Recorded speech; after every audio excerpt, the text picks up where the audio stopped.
This is a quick review of the 2019 Ford F-150. This is the basic four-wheel drive model.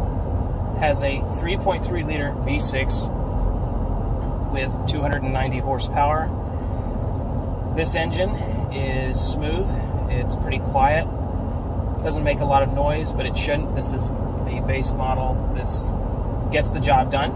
If you've got a little bit of light hauling, 500 pounds in the back every once in a while, maybe a small trailer, this is more than enough for, I would say, the average homeowner. If you're a professional, may not be quite enough if this is your primary work vehicle. The transmission's a 6-speed. It shifts pretty smoothly. It does default to shifting up, and for economy's sake, sometimes it bogs, so that's kind of an annoyance.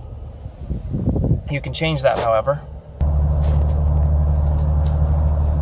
Hitting the button on the end of the stock will change driving modes. So this has 3, has normal, towing, which will prioritize power being there all the time, so it will usually not use overdrive, and it will stay in lower gears just to maintain that.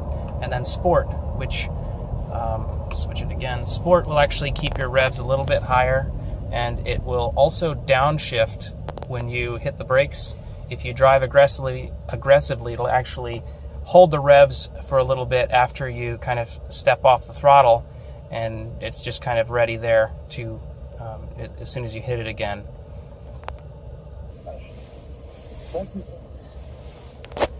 The infotainment system's really basic, very simple. No Android or Apple CarPlay here. You have your radio as well as your media button to switch between Bluetooth and a CD player, which people still order these.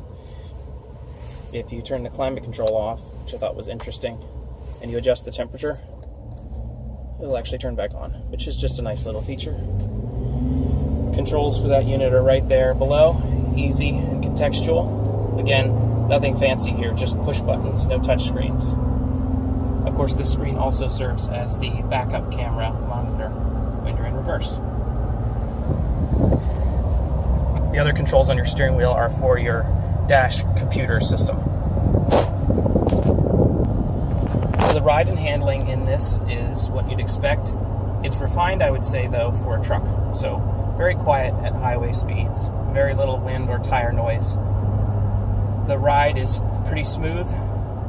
Again, it's a truck, so it's not going to ride as smooth as a car, but the F-150, compared to a lot of competitors, is probably the nicest riding small pickup truck you can buy right now. That's in my opinion.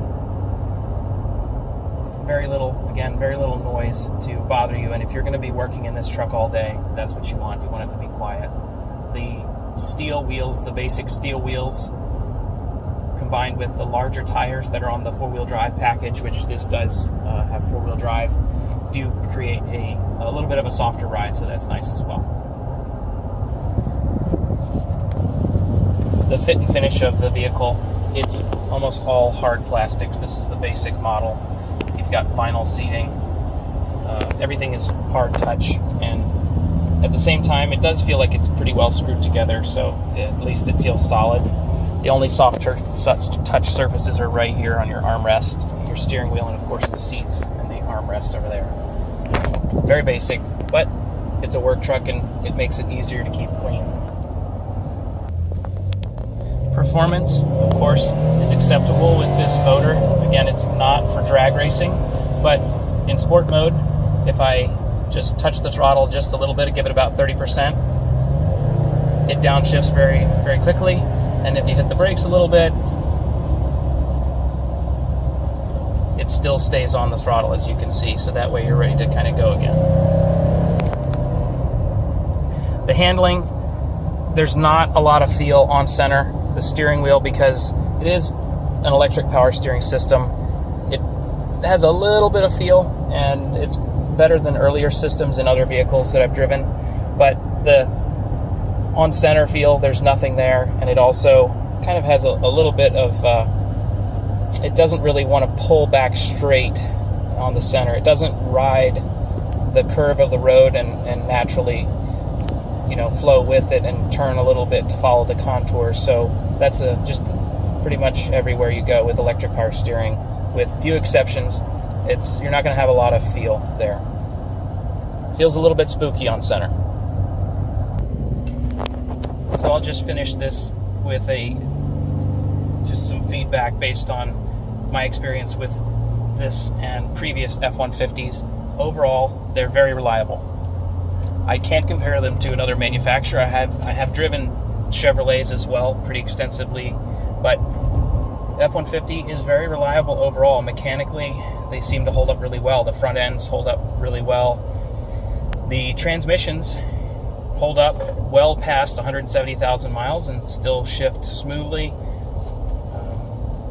We run most of our F-150s really hard in the fleet, and we load them up way more than they're supposed to be loaded up with, and we tow trailers that are way too big for them, and they still run.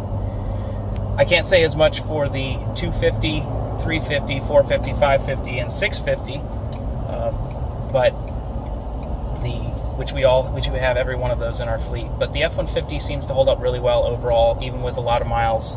They do really well. There's a reason why this particular vehicle, the F-150, is the best-selling car in the United States, and I think it's been that way for at least 10 years, if not more. So I would definitely recommend it. Definitely take a look at the F-150. I think it's somewhere around low 30s, so starting at around $31,000 for a base F-150. And if you're looking for a work truck, even a commuter, I think this will be a really good option for you. Thanks, guys.